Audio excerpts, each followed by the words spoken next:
Happy New Year's YouTube and welcome to 2023. Hope you've had a good one. This time around I'm going to be talking about the 5 watches that made a big impression on me in 2022. So let's get into it. I have 5 watches. Watch number 1 is a watch that is about a watch that put a brand on my radar that I hadn't really considered a lot previously. The second watch is the watch that sent a signal of ambition. The third watch is the crowd pleaser. The fourth watch is a little bit of retro. The fifth watch is what I consider sort of an amalgamation of the previous 4 and a watch that really looks into 2023 style-wise. Another thing that will make an impression is you liking and subscribing on my content.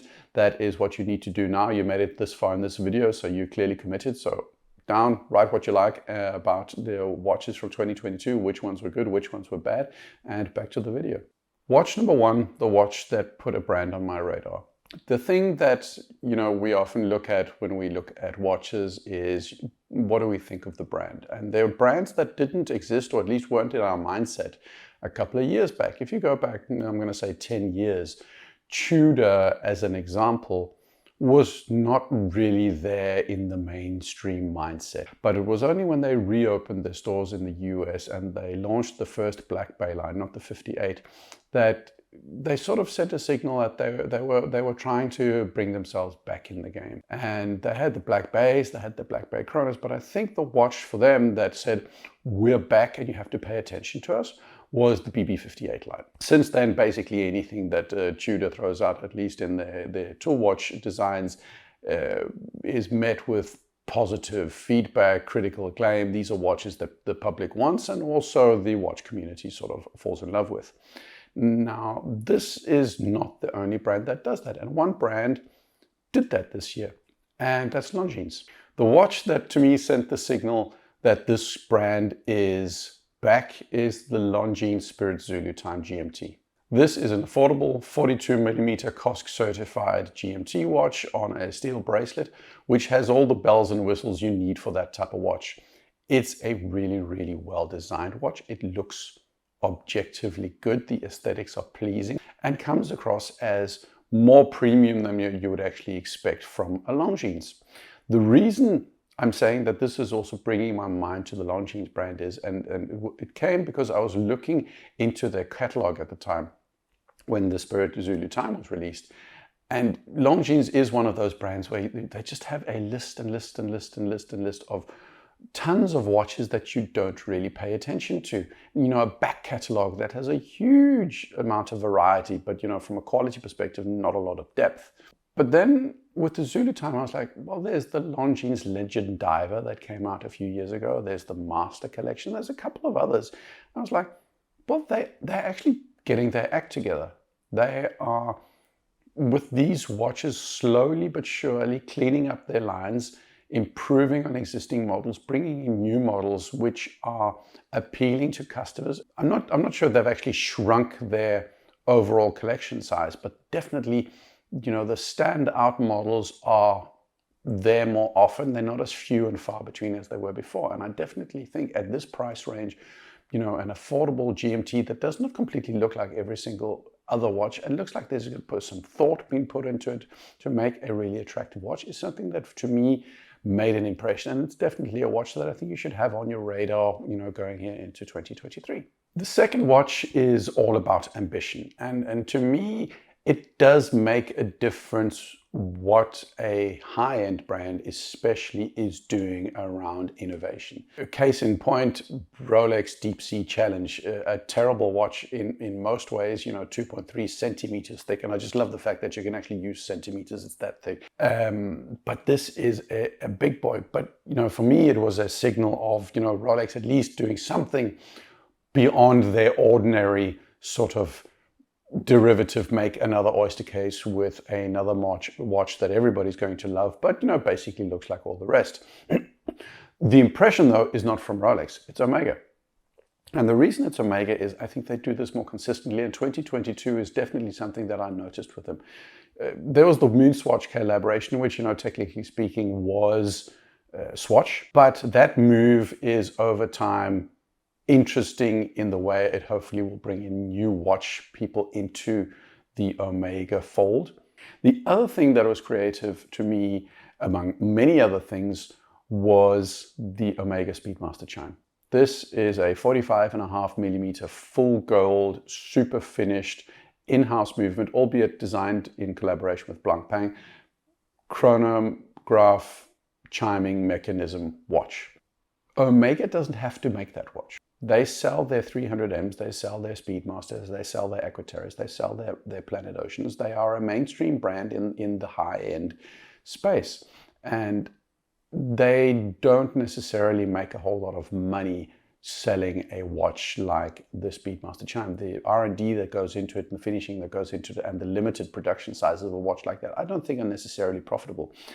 But they say to the community at large, we care about watches and we're actually trying to innovate. We're trying to be cutting edge. We're trying to do something different. And we're also trying to hone our craft. And they're also pushing the edge and doing some things that they don't have to do. And I think that means something. For me, you know, there's a difference between being Mercedes and just churning out the one C-Class and E-Class after the next and just saying this is the next C-Class and E-Class. What I want from Mercedes is to make and I know branding is slightly different, but I want them to do a Brabus or an AMG. I want them to, you know, do the Maybach. I'm fine with it being under a different brand, but I want them to take it to that next level and say, we can also do this. And that's what Omega has done with this. And I think that's why Omega as a brand and the Speedmaster chime personifies this commitment to, you know, the watch community, but also very much the commitment to innovation and creativity that Omega is really, really doing well, especially, like I said, because they don't have to do it. And that's why it's special. The third watch is the crowd pleaser, and that's the Tudor Pelagos 39. I did a review on the Tudor Pelagos 39, and I think it's a very attractive, albeit, as ID Guy says, as inoffensive as possible. You know, basically it's a boring watch. It doesn't have a lot of bells and whistles. It's not hugely finished. It's a, you know, simple titanium case in the Pelagos design, just in a 39mm. But it's super balanced, it's super versatile, and it's still sold out. This is a more toned down design, which I think is going to be very popular going into 2023. We're not going to be looking in times of recession and economic downturns into people, you know, flashing their blingy gold watches. Yes, of course there will be. I think we're going towards restraint. I think we're going to more sort of subdued kinds of watches. Those are going to be the ones that are in fashion. Flashing your wealth is going to be not as pronounced, as far as I'm concerned, or what I think, compared to what it has been the last couple of years. And I think that popularity around that watch and the design around that watch is something that's worth setting up and taking notice of and also looking at. Until now, and for the last couple of years, I think aged or loomed or faux patina has been like a big thing. Also, reissues and redesigns of fairly classic designs from many producers has sort of been the modus operandi of pretty much all of the brands. Stick to what you have in your back catalog, update it, fix it. Breitling has been doing this, Tudor has been doing this. I think Rolex essentially has always been doing this. What, however, has been showing up in the last couple of months and year or so is the 1970s. There's been, you know, watches a la the kind of Bulova Accutrons and watches like that. But the watch that sort of really personifies this is the Vacheron Constantin Historiques 222. This is a watch that, you know, I think it costs around $64,000 or euros. It's ridiculously expensive. It's this full yellow gold. And mind you, it's not just yellow gold. This is, I've seen it in the metal. It's Wolf of Wall Street yellow gold. This is a shiny, very 70s watch. The bracelet design with the sort of middle or center links reminds me of a Jaguar XJS, which is also from the 70s. I'll put a picture up here as well. This is a watch that screams the 70s. Even the engraving on the lower right-hand side of the case just, to me, sends a signal that you should be wearing cufflinks and, you know, gold cufflinks under your shirt, and then have bell-bottom trousers while wearing this watch.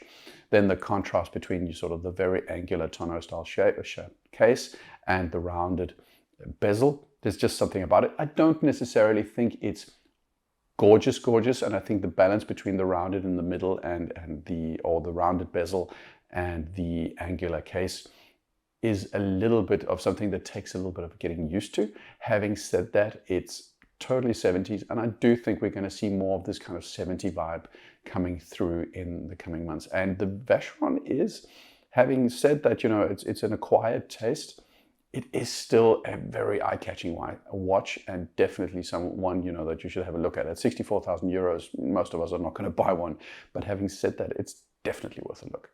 Which sort of brings me to the last watch, which is not a derivative in any way of the Vacheron Constantin Historique, but when you put them side by side, they are very similar. The Tissot PRX is, for, you know, all intents and purposes, the watch or the watch line that in my mind, you know, signals a sign of the times.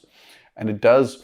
Why? Well, it's an incredibly popular brand at the moment, or at least the line is popular at the moment. A lot of people in the watch community will be doing a review or talking about the PRX and how good it is.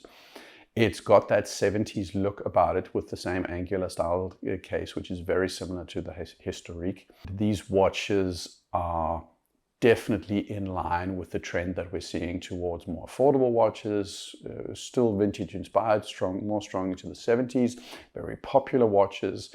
And, you know, finally, the quartz thing just to me speaks a little bit about the whole, you know, the recession. And, you know, the last time we had a quartz crisis was back in the 1970s, where we were also low on gas and oil. And that's kind of where we are today. But this watch is in, you know, contrast to the Vacheron, significantly more affordable, and it's a also more versatile watch. It is this, you know, steel bracelet sports casual watch that is so popular, you know, like the Datejusts and the Lange Odysseus and the Aquaterra and the Nomos Club Sport. It's in that vein of watches where you have a ton of option, and it's just a really, really good option. And, you know, overall, it embodies a lot of what the other four watches did. So the 70s of the Historique, it's got the popularity to a large extent, you know, of the Black Bay.